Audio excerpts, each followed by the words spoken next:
مسیح کے حسن و جمال کے آثار میں تم نے یہ باتیں داخل کی ہوئی ہیں بیچارے کے کہ وہ دجال آئے گا. ہم تو جانتے ہیں کہ آئے گا, ہم تو کہتے ہیں آ بھی چکا ہے.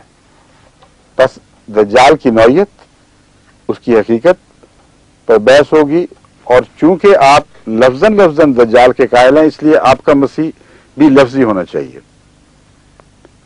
ہم مجازی دجال کے قائل ہیں, مسیح بھی مجازی مانتے ہیں. آپ پھر سور کے بھی قائل ہیں لفظی, کہ آنے والا مسیح جب اترے گا دجال آنے کے بعد تو پہلا کام تو یہ کرے گا کہ دجال کو قتل کرے گا, اور قتل کر کے دنیا سے اس کا صفا کرے گا. لیکن وہاں گدھے کے قتل کا کوئی ذکر نہیں ملتا. وہ کتنی دیر رہے گا باقی اور کیا کیا مصیبتیں دنیا پہ توڑے گا, یہ حصہ بھی تشنہ تکمیل ہے. اس پہ بھی غور فرما لیں تو بہت اچھا ہو جائے گا. لیکن وہ جو دجال صاحب ہیں آپ کے, ان کو تو مسیح نے قتل کر دیا تلوار سے. اس کے بعد اس نے پھر سوروں کی طرف جانا ہے, اور بڑی لمبی عمر اس کی بقیہ جو ہے وہ سوروں کے قتل میں خرچ ہوگی. اعلان کریں, اس کو ہم نے داخل کرنا مناظروں کی شرطوں میں, بغیر اعلان اور وضاحت کے کیسے داخل کریں گے ہم؟ یا دنیا کو کیا پتا کہ مناظرہ ہے کس بات پر؟ بتائیں کہ ہم خدا کو گواہ نازل کر کے خدا کی قسم کھا کے کہتے ہیں کہ مسیح کی طرح دجال بھی حقیقی ہے, اور دجال اس شکل کا اتنا بڑا کانا ابھی پیدا ہونے والا ہے, ابھی ماں ہی نہیں پیدا ہوئی جو ایسا بچہ پیدا کر سکے. اور پھر یہ بھی بتائیں قسمیں کھا کے کہ گدھا ایسا ہی ہوگا, اور ابھی یہ گدھا پیدا نہیں ہوا. جب وہ پیدا ہو جائے گا پھر مسیح آئے گا, اور مسیح آ کر دجال کو قتل کرے گا, اور پھر حقیقی سوروں کو, نہ کہ تمثیلی سوروں کو, مار مار کے دنیا سے اس بدبخت نسل کا خاتمہ ہی کر دے گا. نہ رہے بانس نہ بجے بانسری. یہ جو ہے کہ سور کا گوشت نہ کھاؤ, یہ مسئلہ ہی دنیا سے اٹھ جائے گا. سور ہو گیا نہیں تو گوشت کس نے کھانا بیچارے نے یا بدبخت نے؟ تو خیر, اس کے بعد آپ یہ پھر بتائیں کہ سور کو قتل کرنے کے بعد, دجال کو قتل کرنے کے بعد اس کا صلیب توڑنے کا سفر شروع ہوگا. تمام دنیا میں مسیح صلیب توڑنے کا سفر شروع کرے گا. لیکن ایک ذرا مسئلہ مشکل ہے, وہ اتنے لمبے فاصلے اور اتنی لمبی مشقتیں کس طرح طے کرے گا؟ گدھا تو مر چکا ہوگا شاید, یا دجال مرا ہوگا تو وہ گدھے کو قبضے میں لے گا, کیونکہ اس گدھے میں یہ صفات ہیں کہ بہت تیز رفتاری سے دنیا میں پھرتا ہے, اور وہی گدھا سمندر میں بھی کام آئے گا. تو یہ بھی ایک مسئلہ ہے جو زیر بحث آنا چاہیے کہ آپ کے اسلامی تصور میں, جس کو آپ بڑا روشن تصور سمجھتے ہیں, مسیح جب دجال کو قتل کرے گا تو سفر برائے قتل خنزیر اور سفر برائے کسر صلیب کس طرح اختیار کرے گا؟ وہ مغربی قوموں کی بنائی ہوئی سواریوں پر چڑھے گا, یا اس گدھے پہ قبضہ کر لے گا جو دجال اپنے پیچھے ورثہ چھوڑے گا؟ یہ بھی ایک ضمنی سوال ہے, مگر بہرحال وہ سفر ضرور کرے گا, یہ تو واضح ہے نا. اور ظاہری صلیب میں سب توڑے گا. اب ظاہر پرستوں کے لیے لازم ہو گیا کہ مسیح ظاہری ہے تو ان سب باتوں کو ظاہری مانے, اور ظاہری مانتے بھی ہیں, اس سے کوئی مفر نہیں ہے. اب اگلی بحث یہ آتی ہے کہ وہ مسیح پھر کیا دعویٰ کرے گا.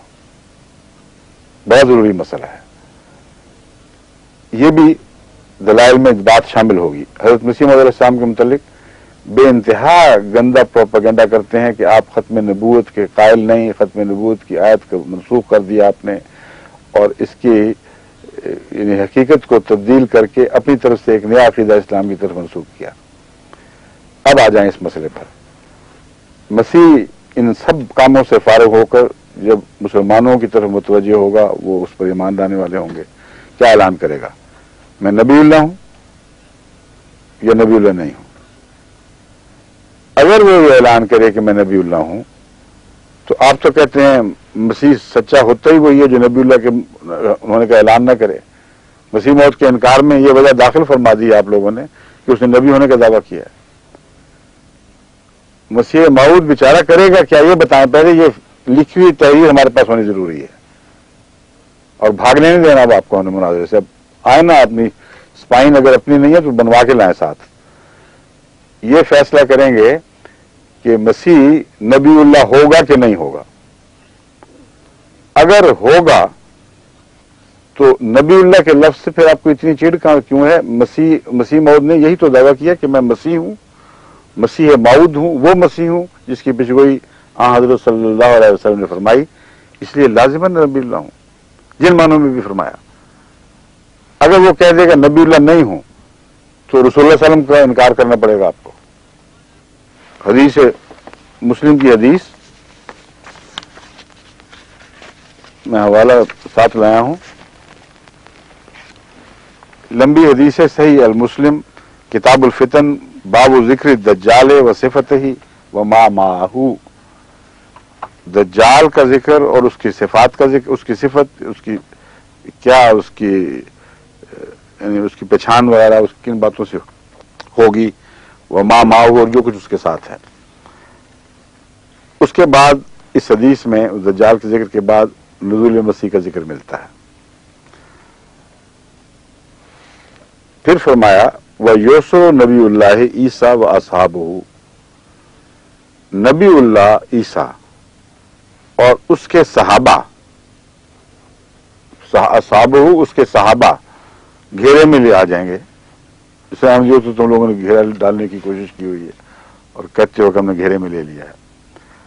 حتی یکون راس الثور لأحدہم خیر مئت دینار، یہاں تک کہ بعض حالتوں میں بھوک کی وجہ سے ان کا یہ حال ہوگا کہ ایک بیل کا سر وہ 100 دینار میں بھی لیں تو بہتر سمجھیں گے کہ بہت غنیمت ہے. فیرغب نبی اللہ عیسیٰ، عیسیٰ نبی اللہ اور اس کے صحابہ و صحابہ اللہ کی طرف توجہ کریں گے. ویرسل اللہ تعالی علیہم نافع، کیا نغفہ، اچھا اللہ تعالیٰ ان پر ایک اونگ نازل فرمائے، یا کیا چیز ہے نغف کا لفظی ترجمہ؟ ان پر تو نہیں ہو سکتا، یہی تو میں اسی لیے تو میں بیماری کا ترجمہ نہیں کر رہا، مجھے بھی یہی خیال تھا. یہ کیسا اس کا ترجمہ کچھ الجھاؤ والا بن گیا ہے. علیہم النغفہ فی رقابہم، یہاں نعوذ باللہ من ذالک عیسیٰ و صحابہ کے لیے تو نہیں ہو سکتا، یہاں علیہم کی ضمیر پھر لازماً دشمنان عیسیٰ کی طرف ہوگی جو گھیرے میں لیے ہوں گے، جو منکرین ہیں. پھر معنی بنتا ہے نغف کا. ٹھیک ہے، تو اللہ تعالیٰ ان کی گردنوں میں ایک ایسی گٹھلیاں نکالے گا، ایسی بیماری پیدا کرے گا. یصبحون فرسا کموت نفس واحدۃ، وہ سب کے سب اس بیماری سے بیمار بن کے اس طرح اکٹھے مریں گے جیسے ایک جان مر جاتی ہے، اس طرح ان میں موتی لگ جائے گی. پھر فرمایا یابت نبی اللہ عیسیٰ و اصحابہ، نبی اللہ عیسیٰ اور اس کے صحابہ زمین میں سفر کریں گے. فلا یجدون فی الارض موضع شبر الا ملأہ نعمہم و نتنہم فیرغب نبی اللہ عیسیٰ و اصحابہ الی اللہ تعالی. ہر جگہ وہاں لاشوں کا تعفن پائیں گے، ہر جگہ وہ مردے بکھرے پڑے دیکھیں گے، کوئی جگہ نہیں بچے گی جہاں یہ دشمنان خدا یا دشمنان رسول اپنے بد انجام کو نہ پہنچ چکے ہوں، اس سے فضا میں تعفن پیدا ہو چکا ہوگا. یہ وہ مضمون ہے.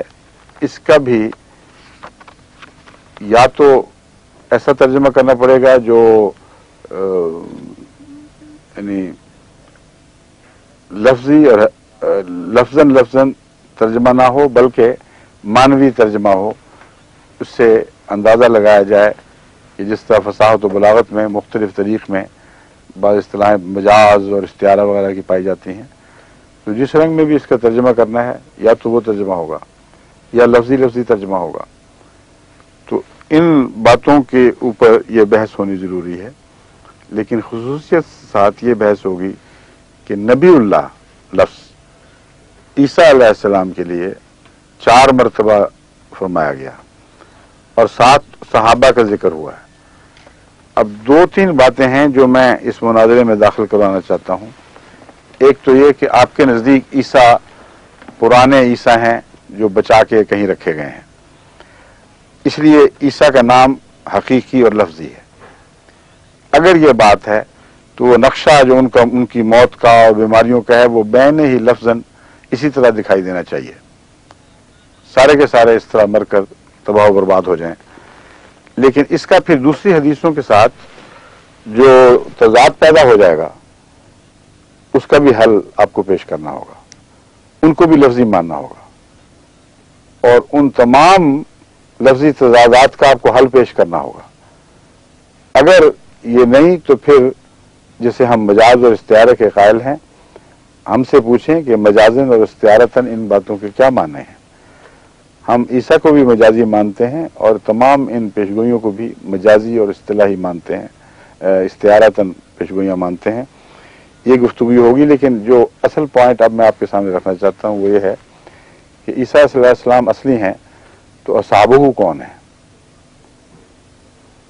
عیسیٰ اسلام اصلی اور نبی اللہ ان معنوں میں جن میں آپ ہر لحاظ سے بلا مشروط حقیقی نبی مانتے ہیں عیسیٰ کو، اور امتی نبی نہیں بلکہ امت موسیٰ کے نبی مانتے ہیں. تو اصحابہ سے کیا مراد ہے، یہ بھی گفتگو ہوگی. کیا وہ اپنے اصحاب اوپر سے لے کے آئے گا اور وہ صحابہ کرام ہوں گے جو عیسیٰ علیہ السلام کے ساتھ تمام دنیا پہ غلبے کا سامان کریں گے، یا امت محمدیہ میں سے کچھ لوگ اس کے ذریعے صحابی بنیں گے؟ کیونکہ اگر نبی اللہ ہے اور حقیقی نبی ہے تو حقیقی صحابی کا پیدا ہونا ایک لازمی امر ہے. اس لیے صحابہ کا جو نیا دور ہے ان کے متعلق آپ کیا فتویٰ دیتے ہیں کہ جو شخص عیسیٰ نبی اللہ کا قائل ہو وہ ان کے ساتھیوں کو صحابی کہنے کا مجاز ہے کہ نہیں؟ اگر نہیں تو یہ حدیث کیا کہہ رہی ہے؟ اس حدیث کا انکار کرتے ہو؟ اور اگر ہے تو تم نے کیا فتنہ شروع کیا ہوا ہے کہ حضرت مسیح علیہ السلام کے صحابہ کو صحابہ کہا جاتا ہے؟ حضرت صلی اللہ علیہ وسلم آپ کو نبی اللہ فرما رہے ہیں، حضور صلی اللہ علیہ وسلم آپ کے صحابہ کو صحابہ کہہ رہے ہیں، اور ایک منطقی نتیجہ ہے. تو یہ بحثیں ہوں گی اس حدیث کے حوالے سے آنے والا مسیح نبی ہے کہ نہیں.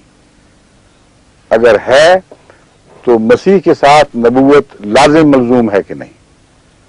اگر ہے تو جو شخص مسیح کا دعویٰ کرتا ہے آپ کے نزدیک اسے لازماً نبی اللہ ہونا چاہیے کہ نہیں. یہ باتیں طے کرنے کے بعد پھر ہوگا کہ کیا اس کے صحابہ کرانے کے مستحق ہیں کہ نہیں. اگر یہ فیصلہ ہو جائے تو پھر تشخیص کی بات آئے گی. تشخیص پھر اصولاً ہوگی کہ اگر قرآن سے پہلا مسیح فوت شدہ ثابت ہو گیا تو پھر آنے والا جو بھی ہے اسے لازماً امت محمدیہ میں پیدا ہونا ہوگا. اور جیسے یہودی پرانے نہیں لائے گئے بلکہ نئے پیدا ہوئے، اسی طرح مسیح بھی امت محمدیہ میں نیا پیدا ہوگا. اور یہ تمام چیزیں مجازی بن جائیں گی، گویا کہ نبی کا اطلاق اس پر ہوگا کیونکہ حدیث کا میں لفظ نبی اللہ کا اطلاق ہوا ہے، لیکن ان معنوں میں نہیں کہ پرانا نبی واپس آئے گا، بلکہ ان معنوں میں کہ امت محمدیہ میں محمد رسول اللہ کی غلامی میں جس حد تک نبوت کسی کو عطا ہو سکتی ہے اسی حد تک اس کو ہوگی. اور ہم آپ کو توجہ دلائیں گے سورہ نساء کی آیت وَمَن یُطِعِ اللَّهَ وَالرَّسُولَ کی طرف. اس آیت میں جو پیش گوئی ہے اس کا اس سے تعلق ہے. تو اسے مجازی کہیں، ذلی کہیں، جس قسم کا نبی کہیں، نبی کے لفظ کے استعمال سے اس کو آپ کو کسی کو باز نہیں رکھا جا سکتا. یہ بحث ہوگی. پھر جب یہ سب بحثیں ختم ہو جائیں گی پھر مہدی کا سوال اٹھے گا کہ مہدی اور عیسیٰ دو الگ الگ وجود ہیں، یہ ایک ہی ہیں. مہدویت کے متعلق سب سے زیادہ مستند حدیث جس میں پیشگوئیوں کا ذکر ہے وہ کیا ہے، اس کے حق میں ظاہر ہونے والی علامتیں کیا ہیں، اس پر گفتگو ہوگی. یہ پوچھا جائے گا کہ کیا چاند سورج کے گرہن کی پیشگوئی پوری ہوئی ہے یا نہیں ہوئی ہے، تو کب ہوئی ہے. پوچھا جائے گا آپ سے کہ اس زمانے میں مہدی دکھاؤ کون سا تھا. اگر پیشگوئی پوری ہو گئی تو مہدی کہاں غائب ہو گیا، یہ بھی زیر بحث آئے گا. معذوریت کی پیشگوئی کے بعد پھر ایک عمومی بحث چلے گی. آپ سب لوگ مل کر یہ پروپیگنڈا کر رہے ہیں اور ان سب آپ کے اخباروں کے پروپیگنڈے میں یہ بات اولیت کے ساتھ پیش کی جاتی ہے کہ احمدیوں کے ساتھ تفصیلی بحث کا تو کوئی موقع ہی نہیں رہا. امت محمدیہ بحثیت مجموعی یہ فیصلہ بس مل گیا، فیصلہ دے چکی ہے کہ دائرہ اسلام سے خارج ہے. امت محمدیہ بحثیت مجموعی، آپ کے نزدیک جو امت محمدیہ ہے بحثیت مجموعی یہ فیصلہ دے چکی ہے کہ 72 فرقے الگ ہو گئے ہیں اور سب 72 فرقوں نے مل کر اس ایک باطلہ فرقے کو، جس کو آپ کہتے ہیں مرزا غلام احمد نعوذ باللہ من ذالک، دجال اور جھوٹے نبی کی امت قرار دیتے ہیں، اس کو الگ کر کے اسلام سے باہر پھینک دیا ہے. یہ جو مسئلہ ہے اس پر بھی دو ٹوک بحث ہو جائے گی. اتنی لمبی بحثوں کا تو وقت ہی نہیں ہوگا، آپ کا تو ٹیلی ویژن کا خرچ ہی بڑا ہو جانا ہے اس پر، وہ تو سارا ٹیلی وائز ہونے لوگوں کے پاس اتنا وقت بھی نہ ہو. یہ بحثیں بھی میرا خیال ہے ہو سکتا ہے مہینے تک چل جائیں، کیونکہ ایک یہ شرط ہے کہ کھلا وقت دونوں طرف. جب آپ دلائل دے کے تھک جائیں گے نا، جب کرسیوں پہ نڈھال ہو کے جا پڑیں گے، پھر احمدی مناظر اٹھے گا اور آپ کے جواب دے گا اور اپنا مثبت رویہ آپ کے ساتھ پروازیں کرے گا. خیر، اگلا حصہ آخری یہ ہے کہ دو ٹوک فیصلہ کیوں نہیں کرتے 72 اور 1 کا. یہ ہو جائے تو سارا جھگڑا نپٹ جاتا ہے. میں آپ سے یہ سوال کروں گا یا میرا نمائندہ آپ سے یہ سوال کرے گا کہ کیا آپ کے بانی مبانی مولانا عبد الوہاب صاحب نے اس حدیث کو، جس میں 73 فرقوں کا ذکر ہے اور 72 کے جہنمی ہونے کا ذکر ہے اور 1 کے ناجی اور جنتی ہونے کا ذکر ہے، مہمات اسلام میں داخل فرمایا ہے کہ نہیں؟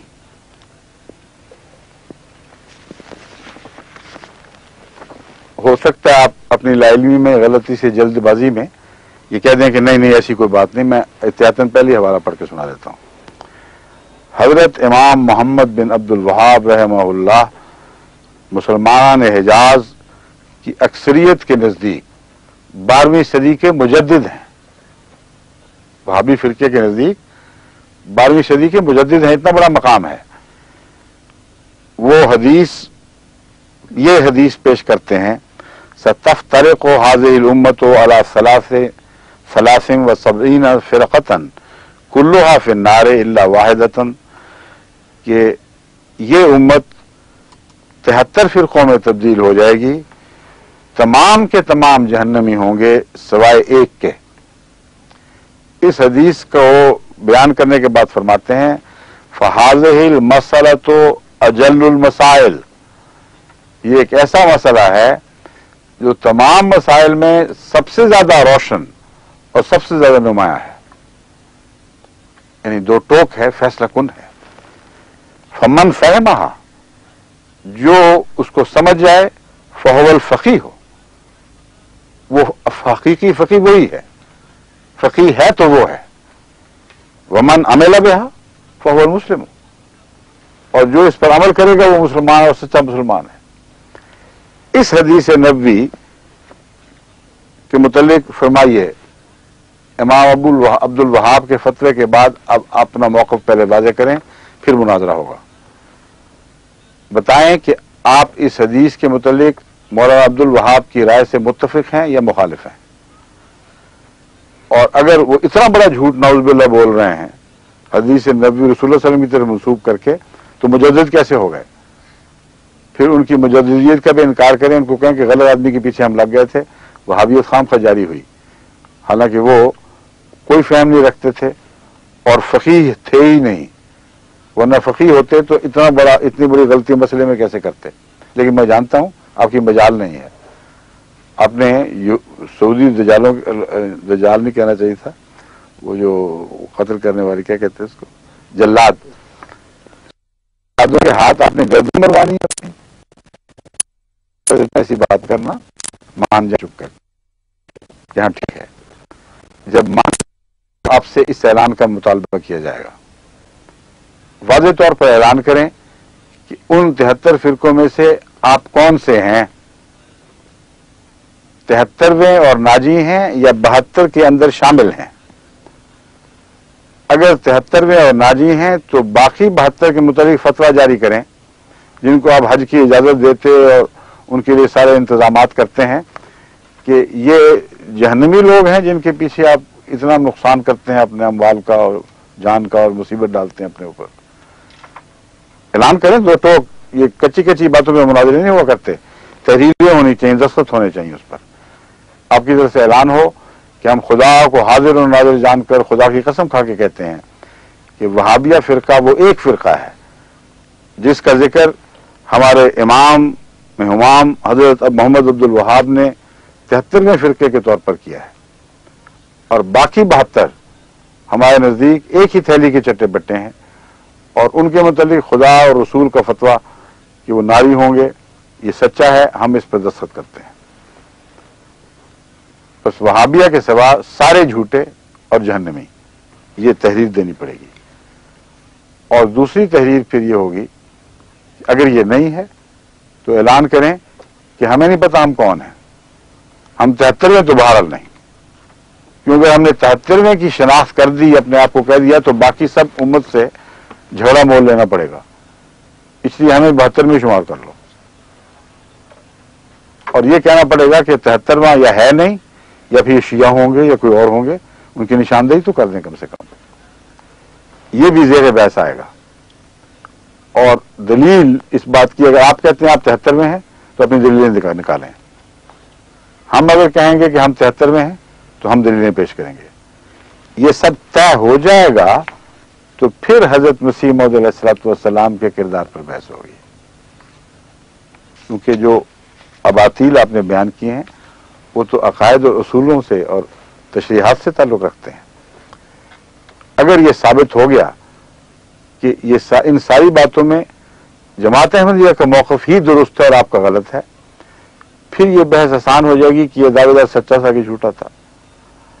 اگر یہ ثابت ہو گیا کہ یہ ساری باتیں جھوٹی ہیں اور آپ سچے ہیں، تو اس بحث میں پڑھنے کی ضرورت ہی کوئی نہیں کہ وہ سچے تھے کہ جھوٹے تھے. بنیادی نکل گئی تو پھر شخصی بحث کی کیا ضرورت ہے، پھر لغو بات ہے یہ. اور اگر شخصی بحث آخر پہ آئی تو قرآن کے اصول کتابیں ہوگی، آپ کی لغویات کتابیں نہیں ہوگی.